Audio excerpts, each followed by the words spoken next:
Ladies and gentlemen, mfuasi mkuu wa Raila Amolo Odinga ambaye mpaka sasa anampenda Raila Amolo Odinga ambaye anafahamika kama Nuru Okanga amesema ya kwamba baba Raila Odinga amemtembelea kwenye ndoto, akamwambia afikishe ujumbe kwa familia yake.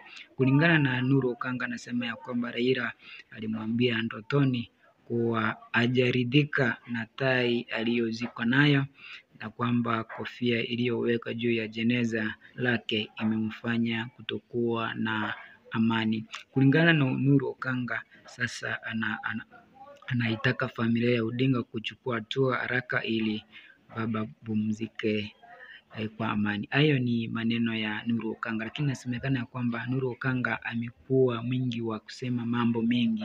Kuna kipindi ambacho alisema ya kwamba ameachwa kuonekana kuwa yatima baada ya baba kuaga dunia, na amesema ya kwamba iwapo na yeye pia atakufa, na yeye pia azikwe kwa masaa 72. Yaani inasemekana ya kwamba Wakenya wakawa wanamdokoa na kumwambia kwamba masaa haya siku 3 huwa inakaa kwa watu ambao wana pesa wala si yeye. Lakini yeye ikitokea kwamba ameaga dunia, basi itakuwa inabidi kama mchango ufanywe kabla ya kuzikwa. Kwa hivyo siku 3 ni ngumu kwa Nuru Okanga iwapo atatangulia mbele yake. Hao ni kulingana na Wakenya baada ya Nuru Okanga kusema ya kwamba ikiwa ikitokea ametangulia mbele yake, na yeye pia azikwe namna ambavyo watu wengi maarufu ziko baada ya siku 3.